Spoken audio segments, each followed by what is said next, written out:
States of America and to the republic for which it stands, one nation under God, indivisible, with liberty and justice for all. Thank you for coming to the July 2nd Commission meeting. I'd remind everybody to silence their cell phones, and meeting documents are next to Commissioner Kelly over in the end, and listening devices for anyone who needs those are with Robert, and he can help you with that. If not, I think we're ready to go to routine action. Business. Item 1 is consider a motion to approve the agenda. So moved. Second. We have a motion to approve the agenda. Is there any changes? If not, those in favor say aye. Aye. Opposed, nay. Motion unanimously passes. Item 2 is to approve the County Commission minutes of June 25th, 2013. Move to approve. Second. We have a motion to approve the County Commission minutes. Any changes, questions? If not, those in favor say aye. Aye. Opposed, nay. Motion unanimously passes. Item 3 are bills to be paid in the amount of $1,556,740.45. Looking for a motion to pass. Pay the bills. Second. I would comment, Mr. Chair. Certainly. Today's bills include about $110,000 for correct care solutions, $750,000 in highway spending, and there are a number of entities getting significant allocations. For example, the Baltic Fire Department, $17,000, the Brandon Fire Department, $37,000, and the list goes on for some hundreds of thousands, I would say. Thank you, Jeff. Any other comments? If not, those in favor of approving the bills say aye. Aye. Opposed, nay. Motion unanimously passes. There are no reports today. The next item is personnel. A is a motion to approve the routine action. Good morning. You don't look like Carrie at all. Good morning, Jen Oddix with Human Resources. Go ahead, John. Is there any questions about routine action? Move to approve. Second. We have a motion and a second to approve routine action. Those in favor say aye. Aye. Opposed, nay. Now you get to speak. Item B is to recognize significant employee anniversaries for July 2013. Okay, in July we have one anniversary. 10 years of service in the Public Advocate's Office is Paula Albrecht-Ament. She's the administrative assistant. Item C is to recognize volunteers in county government for June 2013. In June there were over 230 volunteers, and they volunteered in a number of different departments. As always, the museum, public defender's office, state's attorney's office, the sheriff's office, emergency management, and in the jail. Thank you, Jen. Any comments? An incredible group of volunteers who are pretty dedicated month after month after month. So thank you. We see a lot of the same names, so it's good to see those people who are interested in volunteering. It's awesome. Yep. So thank you for bringing that forward. Thanks. There are no application for abatements today, and there are no notices and requests. The next item is a planning and zoning notice. Dustin Powers. Before Dustin starts, we're going to let people embarrass him for a minute since he's decided to leave county government and move on, he thinks. If you want to give us 1 minute of a story about where you're going and what you're going to do, Dustin, that'd be great. All right, I'm actually staying in town here. I'm going to work for the City of Sioux Falls in the Community Development Department in the Economic Development Division, working as an Economic Development Coordinator. So that's where I'll be. So you might see me if I'm working on any tips or anything within the city. Those will be presented in front of you guys. So I may be back here someday. Well, good luck. Our loss is certainly their gain, and we wish you well. Yeah. So thank you for your service. All right, today we're looking at a first reading for a rezoning. An application has been submitted to rezone property from A1 agricultural to rural residential. The site is located on the east side of Sioux Falls on East 41st Street at the intersection of South River Bluff Road. This is a 2.63 acre parcel, and it sits adjacent to the Pine Hills addition. The lot is being requested because it does not have a residential building eligibility on the property under the current zoning district. So the applicant is requesting to rezone the north 1.3 acres to allow one housing eligibility on that property. So he's only requesting to rezone half of it because he only wants one residential housing eligibility. If we were to rezone the whole thing, it would be potentially he could build 2 houses, but he's only requesting for the one. The Planning Commissions heard this item on the June 24th meeting. It was a joint meeting. It is in the joint jurisdiction of the City of Sioux Falls. At that meeting, it was on the regular agenda, and it was brought forth to City Council and the County Commission with a recommendation of denial due to a split decision. The City Planning Commission voted 4-0 to recommend approval, and the County Planning Commission voted 3-1 to recommend denial for this item. So it was a split decision coming before you. Action today is this is a first reading to amend MC 30-02, the 2002 revised joint zoning ordinance with the City of Sioux Falls and Minnehaha County. This is to schedule a hearing for July 23rd, 2013 at 5 p.m. at Carnegie Town Hall, 235 West 10th Street. So today we're just looking for approval to publish notice. Thank you, Dustin. Excuse me. Thank you, Dustin. Does anyone have any questions? Make a motion to publish. Second. We have a motion and a second. Any other comments? Commissioner Barth? I was the one vote in the county planning that in favor of this. Okay, thank you. Any other comments? If not, we have a motion to publish. Those in favor say aye. Aye. Opposed, nay. Motion unanimously passes. Thank you. Item number 9, our petition for compromise of lien. John Peckus. Yeah, we have several this morning. First is on DPNO 61730 in the amount of $7,041. This was actually something that was asked to be reconsidered.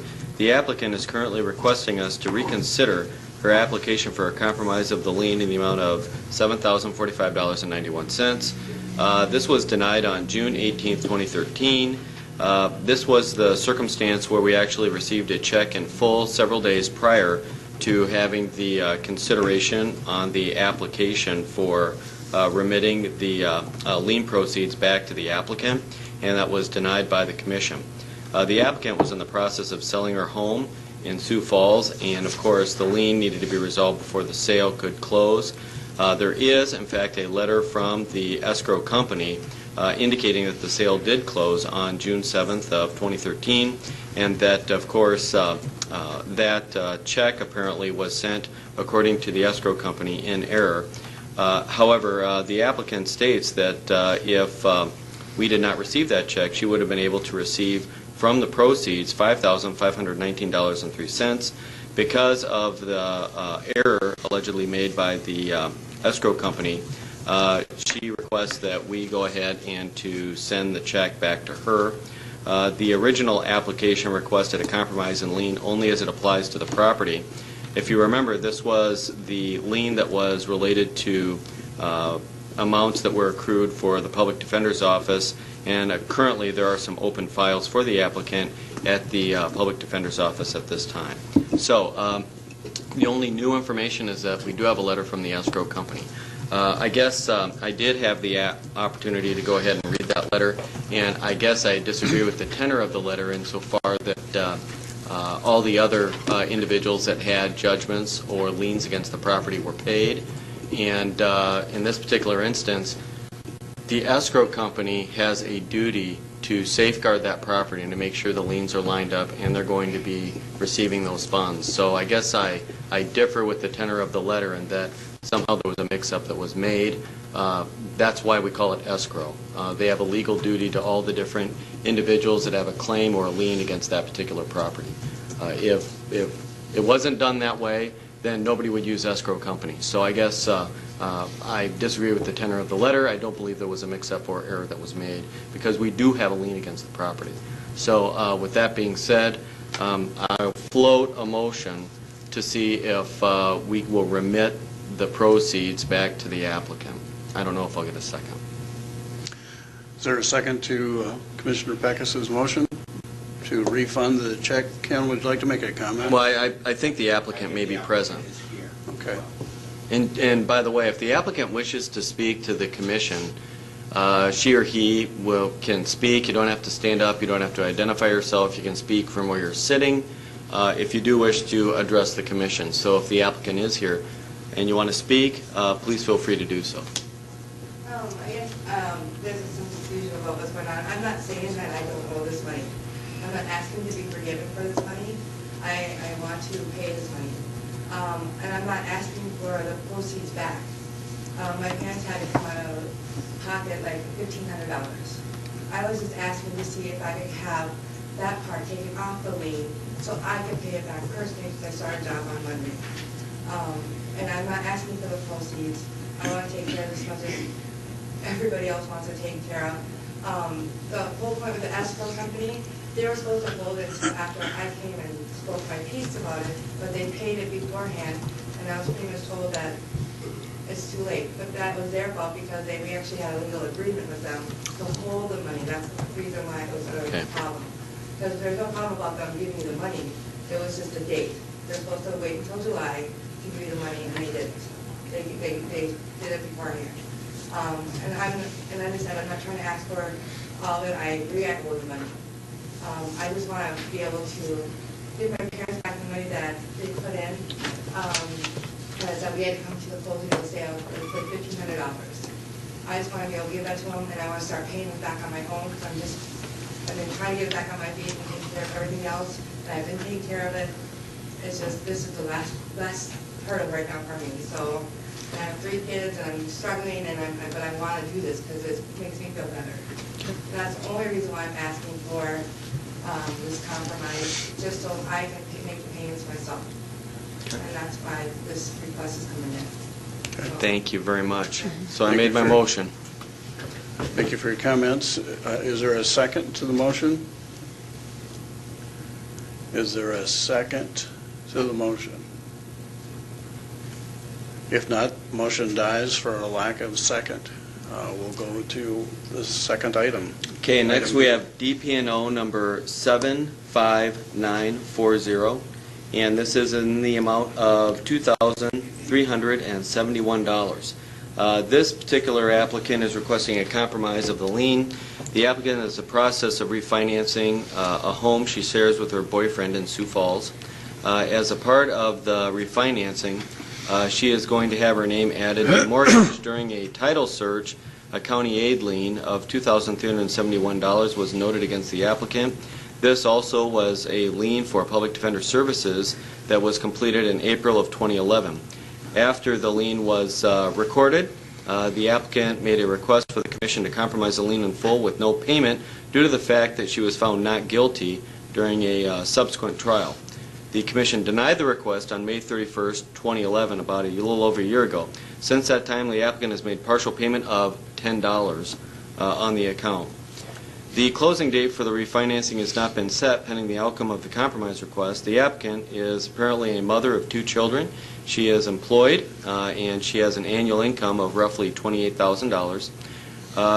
In her last income tax return, she showed an annual income of $18,727, but this was before she completed school and secured employment. She received a refund of $8,067. That refund was used to pay for living expenses during school and before securing her current job. The applicant has assets of $8,505 consisting mostly of her vehicle and apparently back child support payments. She lists liabilities of $34,000 consisting of $28,000 in student loans and $6,000 in credit card debt. Once again, the applicant is requesting this release. She has made a small payment to the county lien since the original denial and found it was easier to set money aside to put towards payment.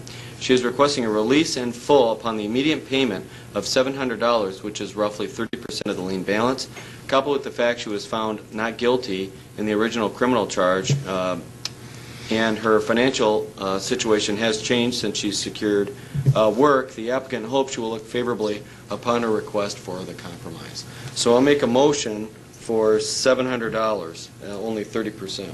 See if I get a second. We have a motion. Is there a second? And she is also here. Oh, okay. Thank you. Same rules apply. You can stand and make comments without coming to the microphone. We can hear you from here. That's fine if you're comfortable doing that. So if you, or you can just sit there. That's great too. Forgive me, a little bit nervous speaking in front of people. I hate to keep referencing back to being found not guilty on the overages. I drug the charges out through a 9 to 10 month trial, again, to prove my innocence, and I've set the money aside. I've secured my employment, and I'm just looking for this to be forgiven so I can refinance the home. The date has not been set because of, depending on the outcome of this. Just asking. Thank you. Any comments or questions for the applicant? We have a motion to accept 30% as a settlement. Is there a second to that 30%? Is there a second for the 30%? If not, motion is denied for lack of a second. Mr. Chairman? Yes, I would Commissioner Burke. make a motion for 50%. If the applicant could make a payment of 50%, I would accept that. Okay. We have a motion for 50% of the lien. Is there a second? I'll second it. That amount would be $1,185.50. $1,185.50.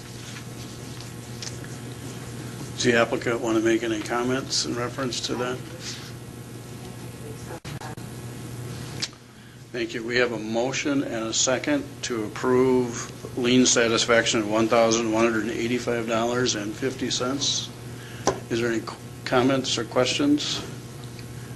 Commissioner Kelly? Well, I'm trying to get rid, this is the one that had an $8,000 return. Let's see, here we go. Tax return, there didn't seem to be any effort at all to pay this. It's a public defender deal. This is not a welfare deal, and I cannot support it. Any other comments or questions? If not, we'll call for a roll call vote, please. Commissioner Barth? Aye. Heiberger? No. Kelly? No. Peckus? Yes. Benega? Yes. Motion passes 3-2. The amount then will be $1,185.50, which is 50% of the lien, correct? Thank you for coming. Next is on DPNO number 65495 in the amount of $4,465.40. The applicant currently is making a request to pay on a lien in the amount of $4,380.40 on a county aid lien, and to pay just $2,500. This amount is approximately 56% of the $4,465.40 that was incurred from the public advocate's representation back in 2009. This account was actually transferred over to our collection agency. However, no contact has actually been made by the collection agency with the applicant. The applicant currently is employed. She's purchasing her first home, scheduled for July 12, 2013. Through the operations at the close, she was under the impression that her bankruptcy in 2010 would have taken care of the county aid lien. Although back in the past, when I was first elected, the bankruptcy judge at the current time actually allowed for those to be discharged. However, the current bankruptcy judge has felt that the county aid lien's priority status, so those are not discharged. The applicant is currently not expected to pay closing costs due to the FHA first-time homebuyers loan. However, with her 2012 tax return money of $6,679, that was actually spent on the house inspection, the appraisal, and earnest money, equaling $1,500 of the offering. That actually shores up the $2,500 for this compromise that is being offered. The applicant noted that she submitted her 2012 income tax addendum, where she claimed only one child instead of two, and she also shows that her ex-husband switched off the years, claiming the child as a tax deduction. However, apparently he was incarcerated at the time and has made no support. Nevertheless, he did claim the child. She repaid $2,100 of this assistance and the claiming of the child. Therefore, the actual refund was limited to $4,200. The applicant lists assets of a retirement savings account of the 2012 Mazda, both totaling $29,221. Liabilities are listed at $15,000. $62 for student loans, and of course the loan on the vehicle. The applicant is excited about securing a home for both she and her 2 children. She requests that the County Commission look favorably upon her request to offer $2,500 to release the county aid in full, and that's roughly 56% of the amount of the money that is currently on file with the county. So I'll make that motion. Second. We have a motion and a second for the 56%, which is $2,500 of the lien. Are there any questions or comments? Is the applicant here by chance? No, it does Mr. not. Chairman? Yes, Commissioner Barth. I just would note again that there have been numerous partial payments dating back some years, and I appreciate that. Thank you, Jeff. Any other comments or questions? We have a motion and a second to approve the $2,500. Those in favor, say aye. Aye. Opposed? Nay. Motion passes 4-1. Thank you, Mr. Chair. The next is on DP&O number 27725 in the amount of $1,374.80. The applicant currently has requested a compromise of lien in the amount of $1,374.80. The applicant requests that the lien be compromised and released in full payment of $375. The applicant indicates he's attempting to refinance his home, and he's unable to complete the process until the lien is resolved. There is no date set on that closing. There is a single charge for services provided by the Public Defender's Office in 2009. According to the applicant, he was apparently told by his public defender at the time that pleading guilty to the charge against him would be less than contesting the matter to make it go to trial. He states that the total cost would be roughly between $200 and $300. Based on this information, the applicant actually decided to plead guilty. However, it appears that there may have been some other charges added to the original complaint. In the application, the applicant indicates that he's a truck driver currently unemployed. In his 2012 tax return, he lists annual income of $27,357. He indicates his total assets of approximately $76,000, which includes his home, a 1996 vehicle, and household goods. His liabilities total roughly $74,000, including a mortgage and several other small personal loans. Once again, the applicant is offering $375 for a grand total on a lien that roughly amounts to $1,374.80. I'll make the motion. I don't know if I'll get a second. We have a motion to accept the $375 lien settlement. Is the applicant here? No. Is there a sec? I need a second. I have a question for John. Sorry. Okay, sure. Go ahead. John, looking at the payment stuff there, there's a compromise in full in 2006. Yeah, I see that. And so did we previously allow a compromise on this same individual? Is that what? It looks like we had a compromise, but compromise in full, but then after that there was another lien that was incurred for one of our repeat customers. Get your question answered. Thank you, sir. Any other questions for John? Commissioner Kelly? Well, I guess I got a question. The allegedly the public defender told him $200 to $300 you plead guilty. What is there any basis to that, or were there additional charges that cost more money, or what? I guess. Ken, would you like to answer that? Well, the only thing I could perhaps speculate upon is, you'll notice that in one of the early charges, that was between $200 and $300. So I don't know if perhaps the individual, might have got his cases mixed up, but that's all I can speculate. Well, one other question, Ken. There's initially a court-appointed attorney and then public defender costs. Correct. What can you explain that? I cannot. We didn't go into depth to see what that charge was back in 1992. We didn't go back that far, Commissioner. I can answer that. The court-appointed attorney would have been a private outside attorney that would have been appointed because there could have been a conflict with the public defender's office at the time. But then the public defender took it. Yep. It looks like it was on with the gap, it's probably an entirely different charge. I was referring to, I have no idea what the charges were back in 92 and 98. I didn't go back and look that far. Thank you, Ken.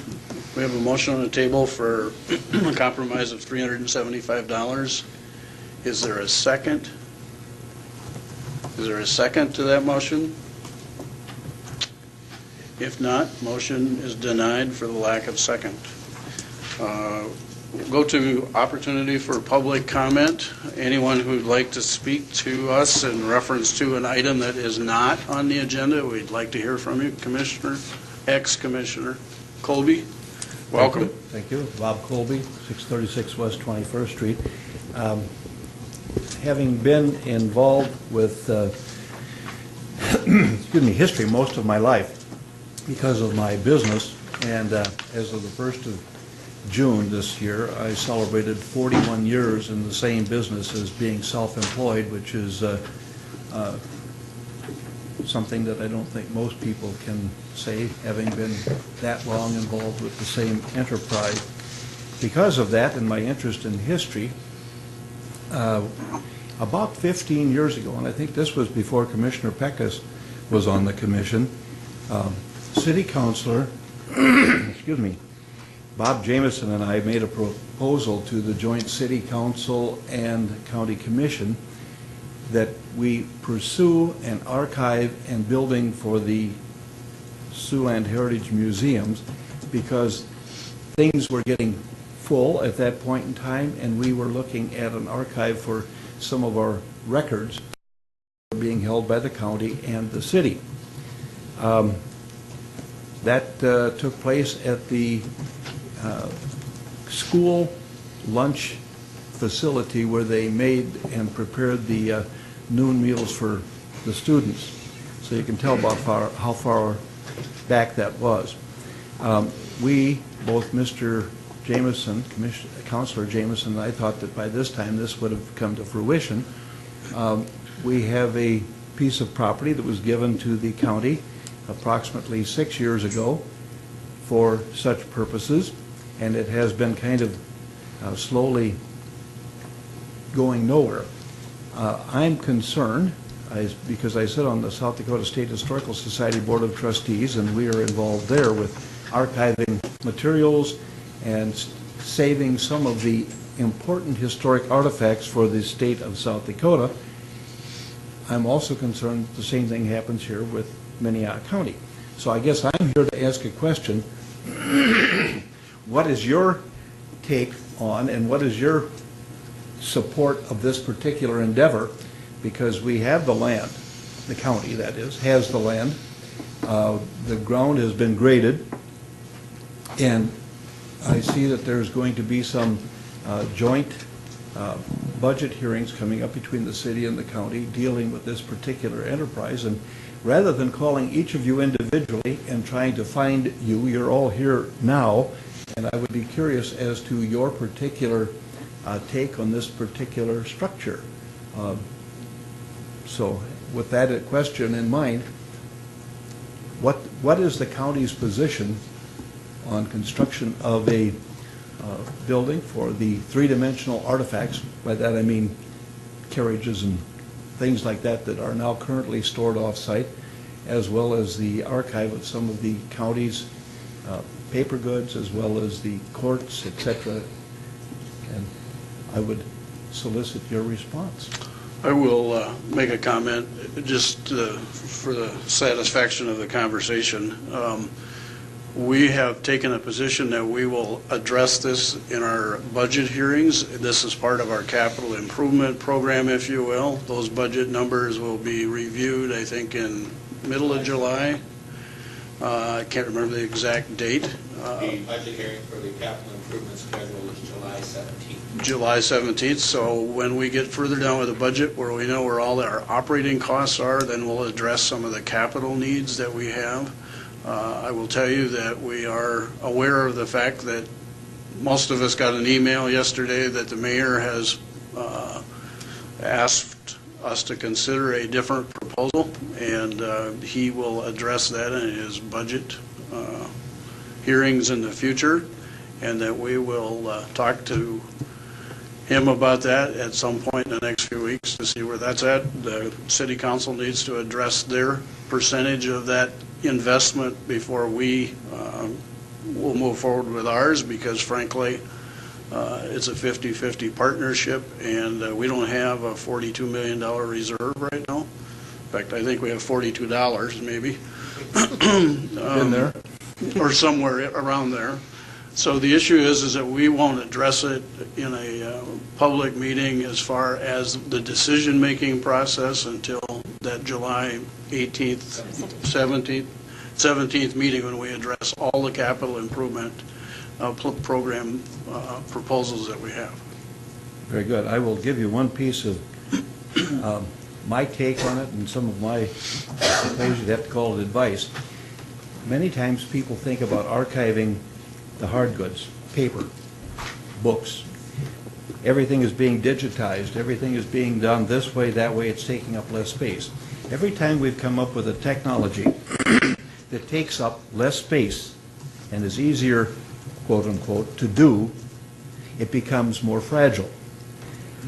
Too many times people are of the belief that we store this stuff. How many of us now have watched how many different technologies take place in the last 20 years? The items that we are archiving may not take up much space, but we don't archive the machinery that reads this particular technology. And how many have 8-track tapes? How many have 8-track tape players?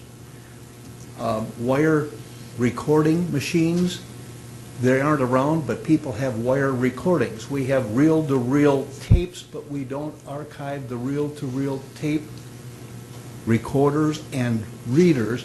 We need to archive this machinery, because when we get the technology, we convert it. The A stuff gets converted quickly.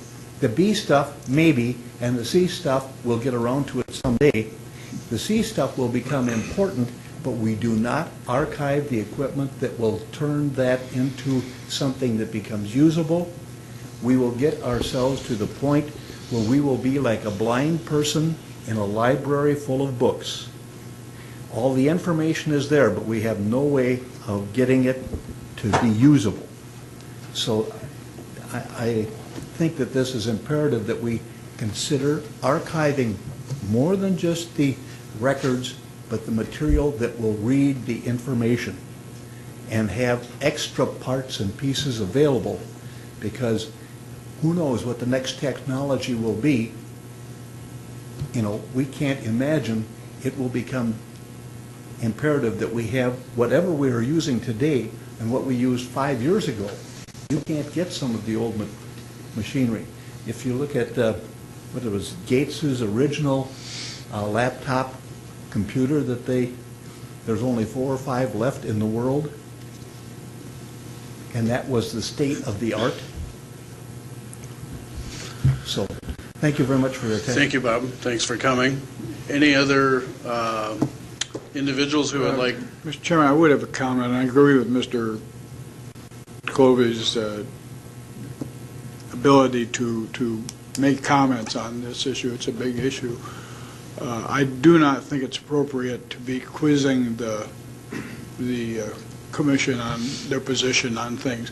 You explained very well what we're going to do, and I just, for the record, I don't think this should be an area. This should be a forum for quizzing us as to what our position is on this or that item. Any other comments or questions from the public on any item that's not on the agenda? Nobody's rushing to the front, so we'll go to the next item. Regular business, item number 10 is consider a motion to purchase 280 4-foot snow blades from contract 16390, competitively bid by the state of South Dakota, and awarded to Chemung. Is that how you pronounce it, DJ? Your guess is as good as mine. Supply Corporation. Total cost $47,257.20. DJ Boothby. Good morning, Commissioners. DJ Boothby, Highway Superintendent. We do have these snowplow blades included as part of our annual bid letting. Our annual bid letting was completed prior to us finding out about these snow blades on the state bid, and the cost difference between the state bid and our annual contract is about $12.42 per foot. The total cost difference for this order, if we were given permission to order off of the state bid as opposed to our own contract, totals $13,910.40 in savings. Our contract is with Titan Machinery. They are aware that we're pursuing this purchase through the state contract, and they are okay with that. They understand, I should say, our request. Our contract with Titan Machinery has no provision for them being a sole provider and does not indicate any quantity that we intended on ordering, and so they do understand that we are pursuing a cheaper price. We did give them the opportunity to match the state price, and they did not take advantage of that. So if you have any questions, I can answer them now. Thank you, DJ. Anyone have questions for Well, DJ? Just Commissioner one, Kelly? there's a pencil note on here that says 4201, is that, I don't know who wrote that, but that's incorrect. okay, it is 4220. Correct. I think the original email said 41. 4241, and then somebody wrote 4201, but the correct price is 4221. Okay, thank you. Any other questions for DJ? If not, Make a motion to approve this purchase. do we have a second? Second. We have a motion and a second to approve the bid from Chemung Supply Corporation. Those in favor say aye. Aye. Opposed, nay. Motion unanimously passes. Thank you. Thank you. Item number 11 is to authorize the chairman to sign an agreement between Minnehaha County and Southeastern Behavioral Health for qualified mental health professional services at the Minnehaha County Regional Juvenile Detention Center. Todd Cheever. Good morning, Commissioners. Todd Cheever from the Juvenile Detention Center. As part of JDAI, the Juvenile Detention Alternatives Initiative, we have made a number of changes to try to improve conditions at the JDC. One of those is having a qualified mental health professional. I'm asking that this agreement be signed. It's approximately $50 per week for them to be on call, and we call them regularly at all hours of the night and day, and then $50 per hour for services that are provided at the JDC when they are counseling and working with youth, and when they are possibly training us, providing training. Thank you, Todd. Does anyone have any questions, Commissioner Barth? Todd, is this in our budget? It can be covered under our alternatives budget. We will have the money to cover this, and it is necessary. Thank you, Todd. Any other questions for Todd? If not, I'm looking for a motion to approve the contract. So moved. Second. Is there a second? Second. Second. Any other questions? If not, those in favor say aye. Aye. Opposed, nay. Motion unanimously passes. Thank you. Item number 12 is a discussion to identify and establish legislative priorities in preparation for the South Dakota Association of County Commissioners Annual Convention. Ken McFarland. Commissioners, the bylaws of the South Dakota Association of County Commissioners require that any resolutions that we would like to bring forward for consideration at our annual convention for legislative action needs to be submitted to the state office prior to August 1st. This will allow enough time by the Resolutions Committee of the Association prior to the convention that does happen in September.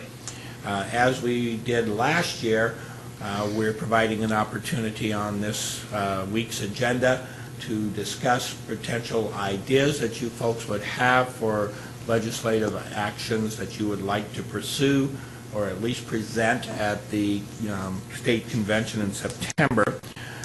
Based on the discussion today, then I would prepare resolutions, because we need to submit these in resolution format to the association and bring them back to you in a meeting later this month, probably late in July, to act on those formally to see if you want to submit those to the association for consideration. We did send out an email asking for some input from department heads if there were other ideas that they wanted to bring forward.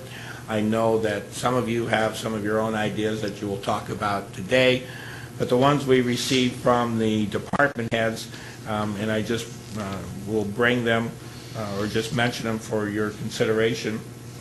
One came from the Emergency Management Department.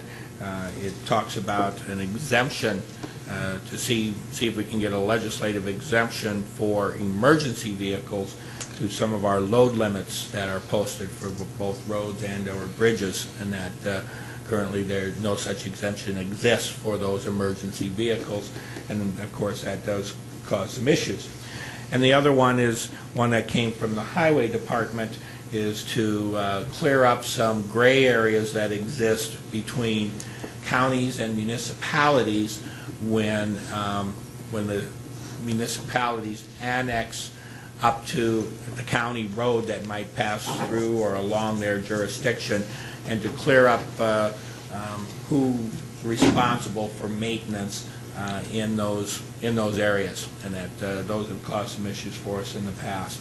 So those are two suggestions that came from the department heads after we sent out the notification. I will remind you, some of the other elected offices, Register of Deeds, State's Attorney, Treasurer, I mean, they have their own associations, and I'm sure there will be legislative items that will come up through those particular associations, that are particular to their offices. But for the appointed offices, these are the ones we've got so far. So, but again, I know that some of you have some other ideas that you want to float. Thanks, Ken.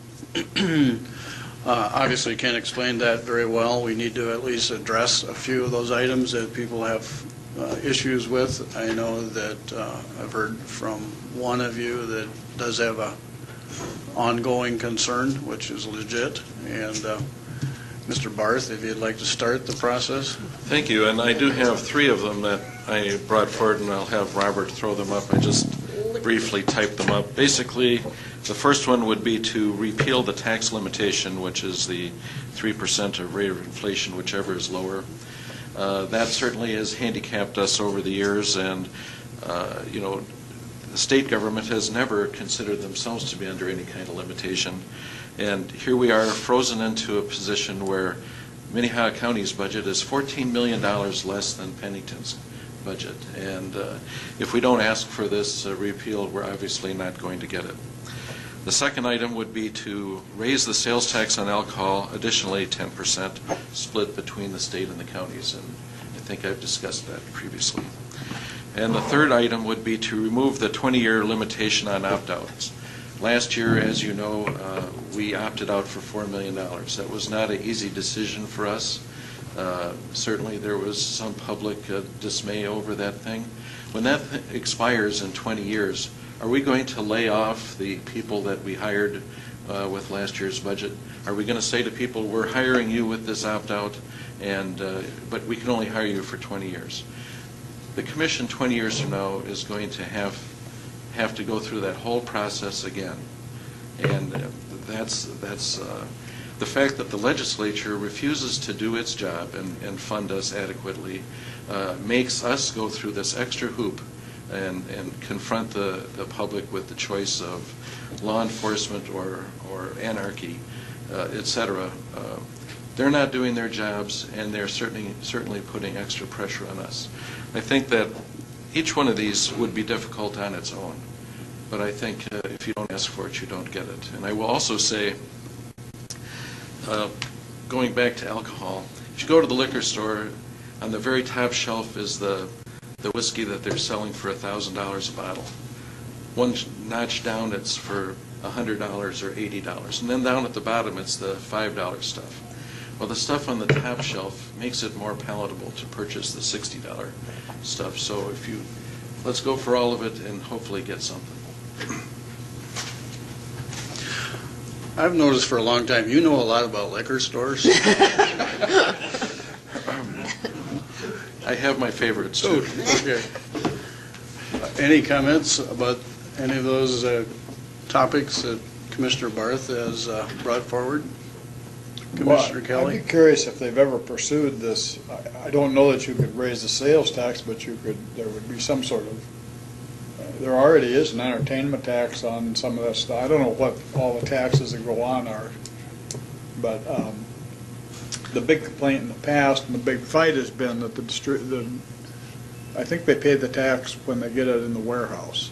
And that's been, so that $1,000 bottle has already had the tax paid on it.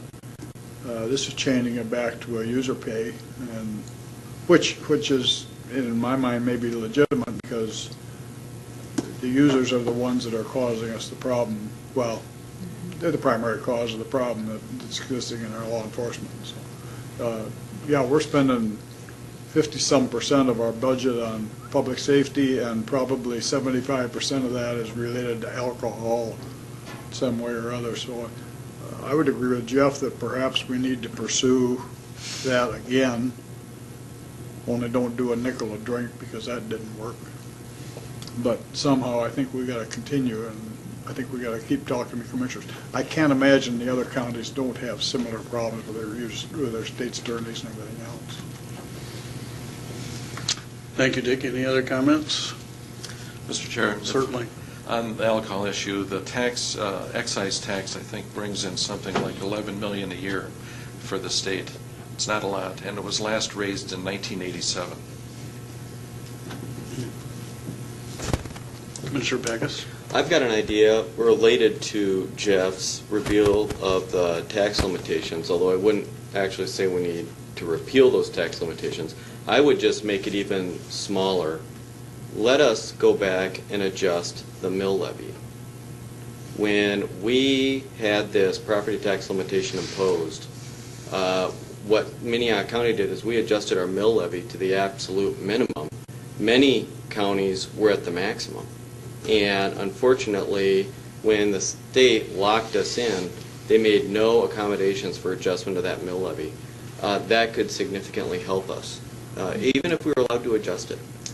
But in the decision of trying to placate and to assuage some of the concerns of the legislators at the time, we lowered our mill levy. Well, what that did is it locked us in at the absolute lowest, and we've been struggling with that ever since. For example, Pennington County, they're not at the lowest level of their mill levy, and yet they're a smaller county, and yet they have more money in their budget than we do in Minnehaha County.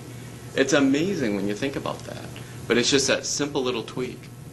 So I would have asked the legislature adjust the mill levy. And the other idea that I've got is when it comes to the new law enforcement bill that just went into effect yesterday, I would ask that the state review any felon that is sentenced to be in our county jail beyond 180 days.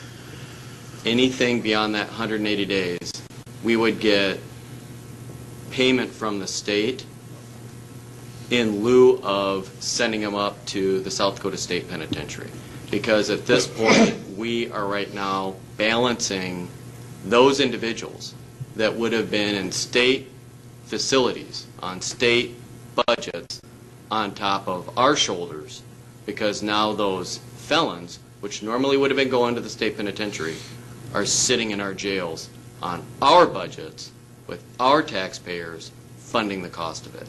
And so I would ask the state to go ahead that beyond 180 days on a felony, that number of days, whatever they're sentenced to, up to a year I believe it is under the new law, we should be able to get some sort of compensation to assuage that pain that we now have to pay for it, because all they did was they transferred that off their books and onto our books. And we have to pay for it now.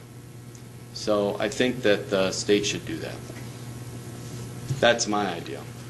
Thank you, John. Any other proposals, conversations about the existing ones? Commissioner McFarland.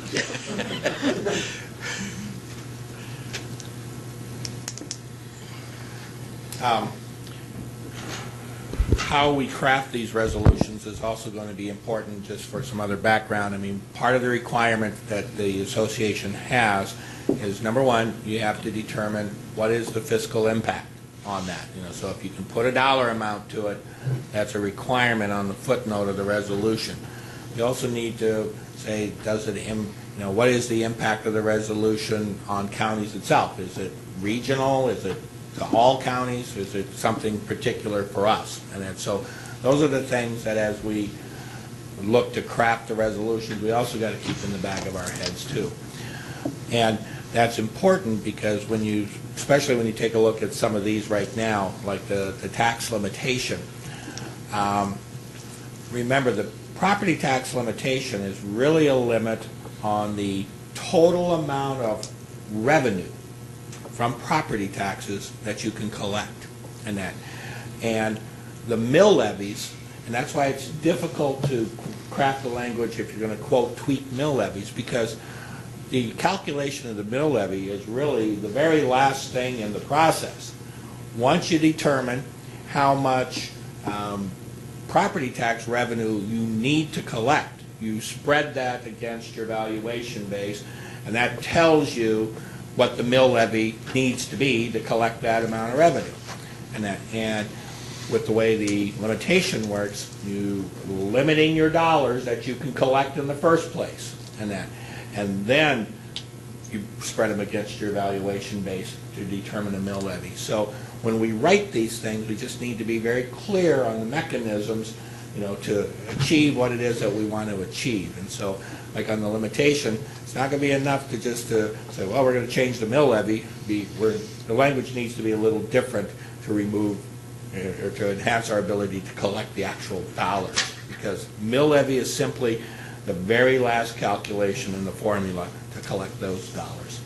So, May I ask a question, Mr. Yes, Chair? certainly. And isn't it true that Minnehaha County did do our best efforts to try to limit you bet. that? I mean, when the opt-out came up, there were some things that we knew back then that this limitation was coming down the pike, and we had made adjustments for that in our revenue estimates with that in mind, that was going to happen.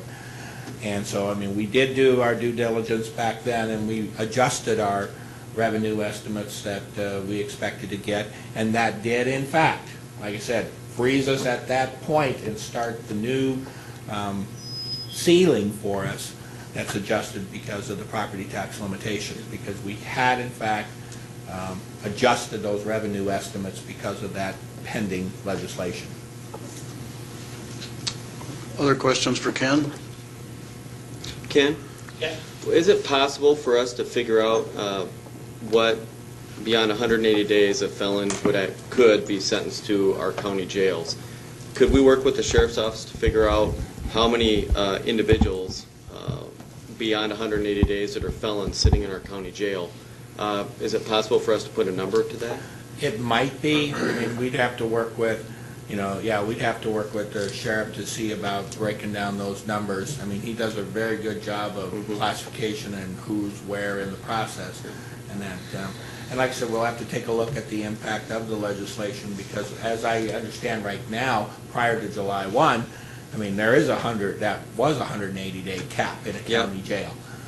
So we may not have any numbers to compare to yet, and that for anybody beyond that, because it's so brand new. Because right now there is, I believe, the cap on 180. So we'll see. But I think as we get further into this, absolutely, I think you'll be able to pull those numbers to see, all right, who is in there past that point of time. Commissioner Barth? Well, we've had basically 7 items brought up here, and I think we should go forward in our office developing those ideas. That said, I think that in some ways maybe we as a county need to plan on going forward on our own on some of these things. Obviously, Pennington County doesn't need the mill levy raised or whatever.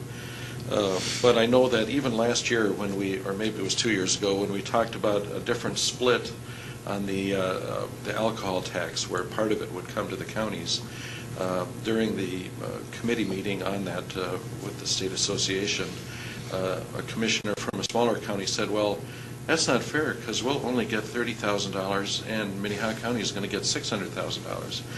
That despite the fact that we're spending, say, $15, $20 million on alcohol, and they probably are spending less. So we're not necessarily getting the support from small counties that we should. And on the other hand, I know that, I think it was Shannon County wanted permission to do banking more than one county away because there were no banks in Shannon County. And we supported them on that.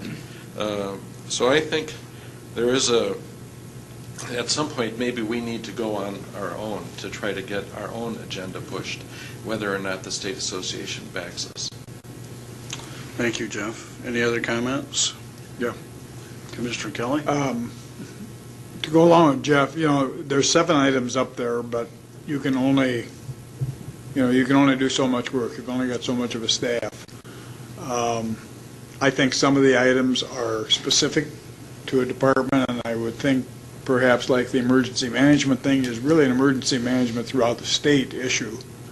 And if we were to concentrate our resources, nothing is more all-encompassing on our budget than the public safety side of it.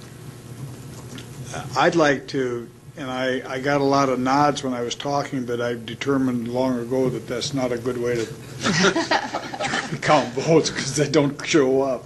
But I would like to take Jeff's idea. I don't know, I think it has to be developed a little bit more and let Jeff work hard with Robert and come up with a very thorough presentation that we can make before the thing. We've only got 4 weeks, to get this done. And this week is kind of shot with the 4th of July, but like Ken said, we need to have numbers. We need to have, when these small counties come up and say something like that, we need to have something to respond back to them.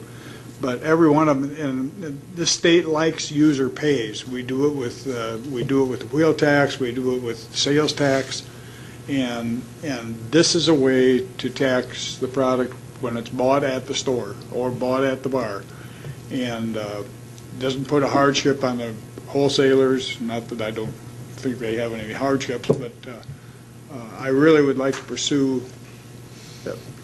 I'd like to concentrate on just one thing that we can take in and hope we can get it done. For whatever, and I don't know what the next process is, and whether you get agreement or whether we just give him approval or what. Well, we can, on all of the ones that have been present today, and I will. I can also help Robert prepare some of these things, Commissioner. But we can do all 7. I thought you were the manager.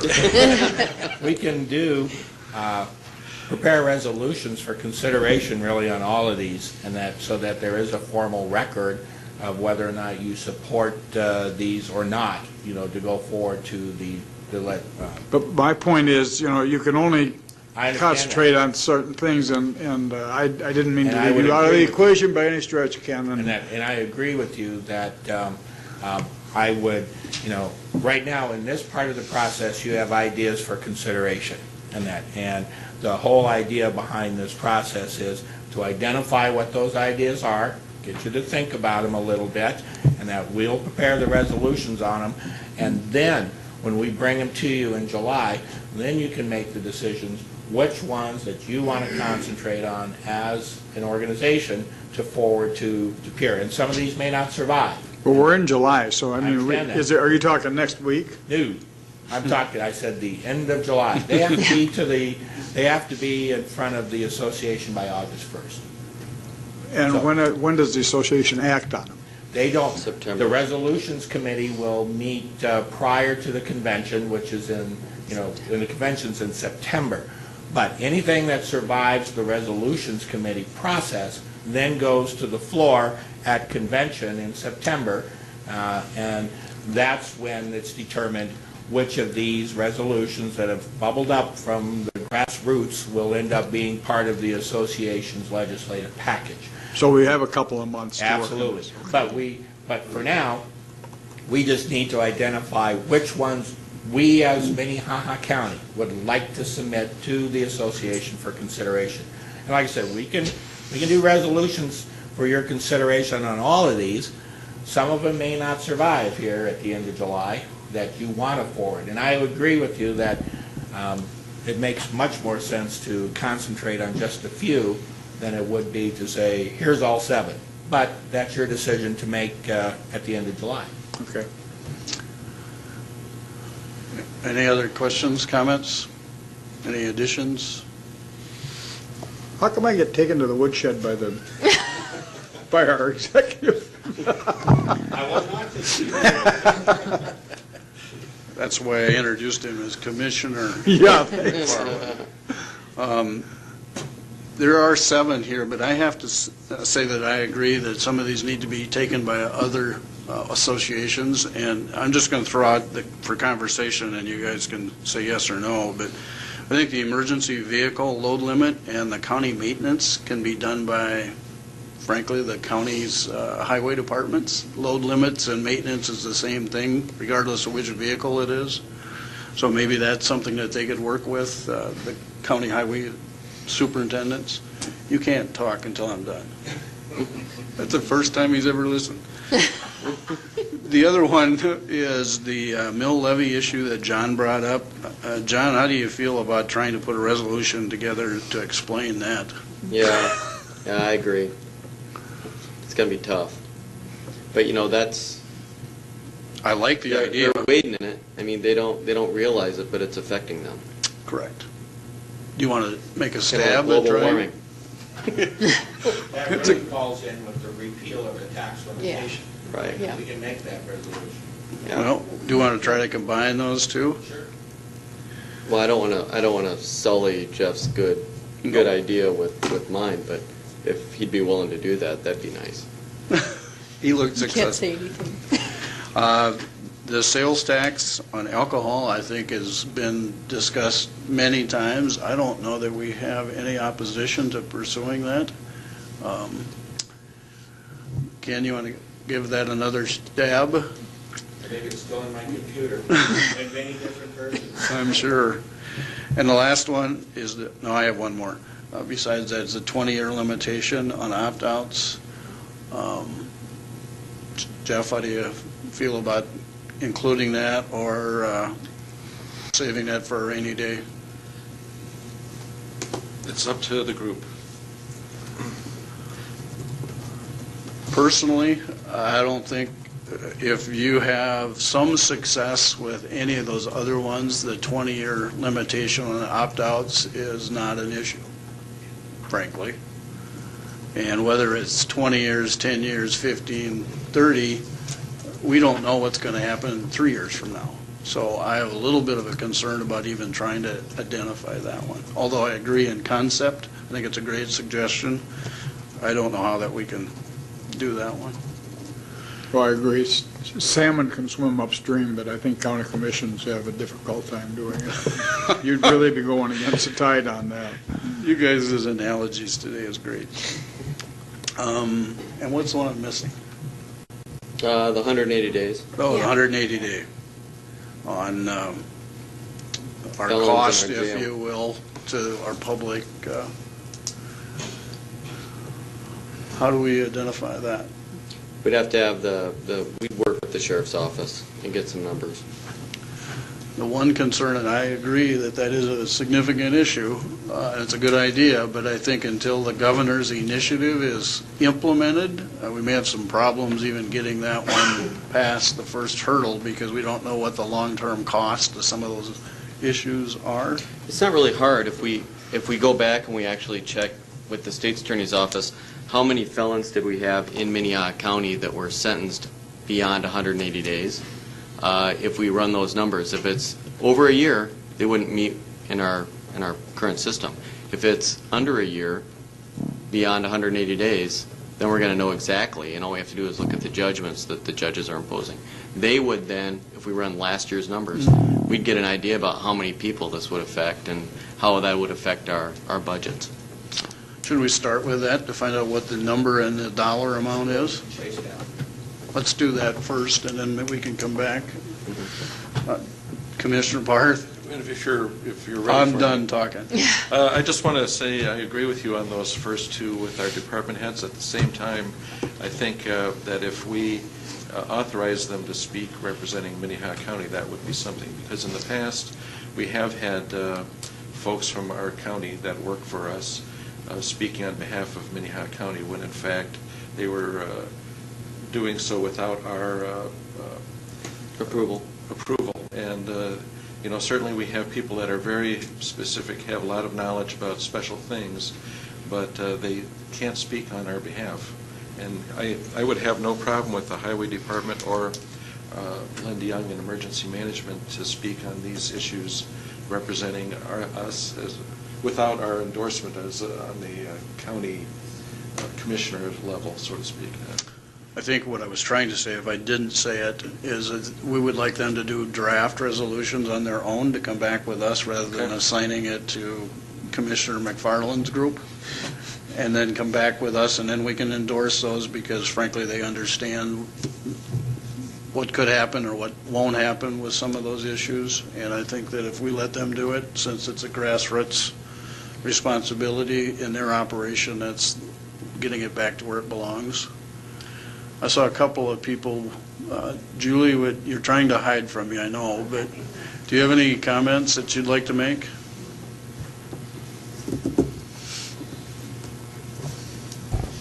Good morning, Commissioners. No, I was just particularly interested in what legislation you want to pursue, on behalf of the Commissioners Association, because we work so closely with the South Dakota Association of County Officials, and what affects the Commissioners affects us as well. And I see merit with every one of the suggestions that have been made here.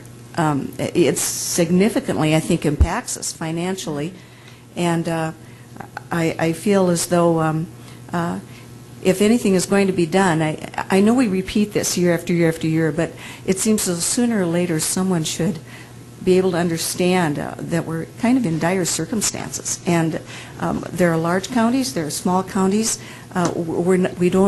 Most of us don't operate the same, even though we're under the same state guidelines, which really produces quite a significant inequity. So I know the South Dakota Association of County Officials is going to be at our convention too, the same time as you exploring some of the resolutions that are going to be coming up, which will be varied, but then I think will ultimately tie in with many of what's been brought up today. So I'm fairly certain you would get a significant amount of support from our association as well. Thank you, Julie. Any other comments? Commissioner Peckus? Well, Julie raises an interesting point, and that's that every county is a little bit different. And the state of South Dakota is a very large building sitting in pure South Dakota. And what they need to do to effectuate the laws that they pass is they need somebody out in left field helping them field all the decisions that they're making. And they have that. And that's every little courthouse in South Dakota is a service station, as Mike O'Connor would say, for the state of South Dakota. When people have to come and pay their taxes, they don't drive to Pierre, they drive to their county courthouse. We are your partner. Help us help you, state of South Dakota. We want to get the job done too. We're the guys in the trenches. The people are in the trenches. Let us help you effectuate the laws that you pass. Listen to us. Thank you. Commissioner Colby, would you like to speak again? If I may, thank you. Give you a little background history, fellow commissioners, no longer being there, but one of the things that did promote the liquor tax, the nickel a drink and all that sort of thing, when we went to the legislature, I made this proposition before them that, remember, the feds and the state, they get their tax money before the alcohol leaves the door of the distributor. But the state gets 4 cents on every dollar sale as sales tax. The city gets 2 cents on every dollar of sale in sales tax, and the county gets to arrest, adjudicate, defend, incarcerate the people who have problems with alcohol. We don't get any of that tax money. And the best compliment I ever received was from Jeremiah Murphy saying, yours is the only argument that makes any sense. But because it makes sense and is logical and reasonable doesn't mean that the legislature will buy it. And that's one of the things that I worked on, doing some testimony before the legislature many times. The other issue that I had that I brought up, maybe it's time again to do that, and propose this to you, and maybe you'll see if it has any merit. It has to do with the gas sales tax. That goes to state and federal highways to remove snow, cut the weeds, to do the highway patrol, do the maintenance, but that gas tax has no impact on life-saving on those roads, on the state and federal roads. We have volunteer ambulance services whose initial purpose was to serve the members of their immediate community, those who lived in their town, to give them a better chance at a longer life. Now, the state doesn't give any assistance to these enterprises, though they go out on the interstate and they go out on the state roads and provide life-saving services. They are not remunerated. I'm not arguing that they should be paid for everything that they do, because if it's on the county highway or county roadway or a township roadway or within the municipalities, that is what they are there for. But the state should underwrite and pay the small volunteer ambulance services for the service they provide on the state and federal highways. 25 or 30 years ago, a commissioner by the name, I think his name was Dooley, it may even have been Tom Dooley from down in Custer, in maybe it was Fall River County, and he proposed this to then Governor Bill Janklow, and Janklow shot him down rather severely, because in that particular county they had the Custer State Park, and they were providing services not only for the ambulance but also for the sheriff, because this is a state park and the state was providing none of those services. I think it's only fair that if the gas tax money would help to underwrite the volunteer ambulance services when they provide a service on a state and federal roadway. And this is statewide. Every volunteer ambulance service has the same problem. But it won't go anywhere because it has to go through the legislature, and they have sometimes the attitude that a former legislator had that said to us when we went to them, you county commissioners, all you ever do is whine. And I won't tell you who that was. Thank you. Thank you. Any other comments? Joe? Welcome. I'm sure you came for this reason, right? Yes, I did, after realizing the sales tax on the alcohol. I would just like to say that in the state of South Dakota, for the 5 surrounding states, South Dakota is taxed at the highest rate coming into the state, so you're going to have a real tough time trying to pass something at a state level of 10%. That being said, I know you have a problem, and I think you need to come up with a great solution, but I don't think you're going to get the 10% split, so I think you better come up with a better plan than that, but I'd gladly help anybody come up with a better plan. And I agree with Dick, 5 cents is not going to cut it either, because the taxpayers think they're paying it, but so I don't know what your solution is, but you'll be real tough passing a 10% split, sorry. No, thank you for your comments. It's a strong commission out there to stop it. Thank you. Any other comments? If not, I think we have somewhat of marching orders, Ken, to what we'd like to have you try to accomplish in the next couple of weeks, and then bring it back, and we'll decide which ones will move forward. My only question is if we decide to send it to the associations and they frankly don't adopt those to bring it to the next step, do we still have time to do it on our own, or is that just shooting ourselves in the foot? Oh, you can always do it on your own, but the problem that you'll run into is you will truly be doing it on your own. You won't have the weight of the association, lobbying for the bill or testifying for the bill and meeting with legislators at all. I mean, if you forward a piece of legislation on our own, I mean, we're solely responsible to carry the bill, to get the signatures, to the whole thing, to get it drafted by LRC, to get the signatures, to lobby, to testify, etc. And we've done that on occasion, and we've been successful on some of those things. There are some things that we've not been successful at when we've tried to go on our own in that. But that we have plenty of time to do that. Even so, if any of these things we get to the or the resolutions process at the association and it doesn't go anywhere, and you want a bill forwarded and that to the legislature, we can make that happen and work with LRC, get it drafted. But we are on our own. So, Thank you. Ken's right there, you know, if we did something on our own, we might as well say goodbye to Ken for the legislative session, because you don't know when something's going to happen up there, and somebody has to be up there paying attention to it. That's why they have lobbyists up there. But either way, you don't know when a committee can get scheduled for it all of a sudden, and you'd have to drive up that morning, and it's pretty hard to really, especially with Minnehaha County, with the attitude the rest of the state has towards us, it's pretty darn hard to keep that under control. Thank you. I think if we've had our say in this conversation, so let's go to new business. Is there any new business? We have liaison reports. Oh, I think we've had enough of those. I have a liaison report. You haven't spoken all day. I know, I've just been waiting. Okay, go right ahead. And it's also short. I was at the Homeless Advisory Board yesterday, and they were talking about their voucher system, which serves currently about 815 households per year. Next year, with the sequestration, they're expecting a $10 million decrease in their budget. They said that they do have reserves to cover for about 1 year, but after that, those are households that will no longer be served.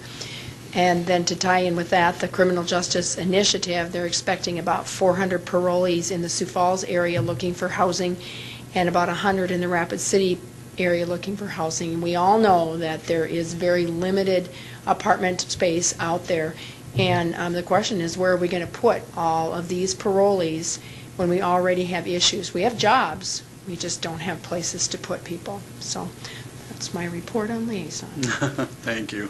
Any other liaison reports? If not, we'll go to new business. Any new business? I have new business. Commissioner Heiberger. My new business is I would just like to have Scott speak about the audit that we got an audit report last week from I. Bailey, and he was just going to give you a quick update on that. Good morning, Commissioner. Scott Wicks, Sioux Empire Fair Association. And as Cindy said, we did get our audit report from I. Bailey last week, and we have a clean opinion. They were very pleased with some of the procedures and policies that we had put into effect off of our last audit report. They did have, there was one or two areas that they did touch base on. We do have to come up with an official policy for bad debt and uncollectibles. And they did make a transfer, make an adjustment in the general ledger for, when we received the money last November for sponsorship for the fair from Dollar Loan Center, we logged it as sponsorship in unrestricted, and it was restricted due to the fact that it was given in November to be used in August of 2013. So they made that adjustment as well. And then they also, as Dean said, with about 90% of their clients, they do the actual financial statements with the accompanying notes, and that's something that they do. Some companies will do their own, but it's something we'll look forward to doing next year. But they were very pleased with what we had implemented as far as the new procedures for segregation of duties, mail procedures, debit card tracking, credit card tracking, things like that. So it was very good overall, and we're definitely a lot stronger than we were a few years ago. And I don't know, did you give them a copy of the report yet? Yep. Okay. They've all got a Well, if copy. anybody has any questions? I have to tell you that I got mine last night and I did not read it Okay. yet, so I apologize for that. But that's great that you do have that kind of result. And I'm assuming when you say Dean, you're talking about Dean Bucknan Dean Bucknan, from yes. Ide Bailey? Yep. Okay. Yeah, he was pleased with the new language in our agreement. However, he did have an issue with the fact that you can terminate it within 90 days, and I just told him that has to be in there. But he does, he in one instance, he considers it a long-term agreement, but then he did a lot of time researching it, but we do have a clean opinion, and yeah, we're just moving forward, and everything's good. Congratulations. Thank you. That's great. Any questions for Scott? Thank you. Thank you. Any other new business? Any old business? Commissioner Heiberger? I'm just Boy, filling up the she end of just your let day. her go and she opened up. Sorry. Yesterday, I met with emergency management and a couple representatives from the Tri-Valley School Board, and we did discuss, they were here last week, I believe, and asked about putting a fire siren, or emergency siren out at the school district, and so we met with them yesterday and just discussed their options, and at this point, they're going to take it back to their school board and discuss it, and then get back with emergency management with what their school board thought of the options that we came forward with. So. Thank you. Any other old business? If not, we need to go into executive session for personnel and pending litigation and a legal briefing. Look for a motion to do that. So moved. Is there a second? Second. We have a motion and a second to go into executive session for personnel, pending litigation, and legal. Those in favor say aye. Aye. Opposed, nay. Motion unanimously passes. Thank you.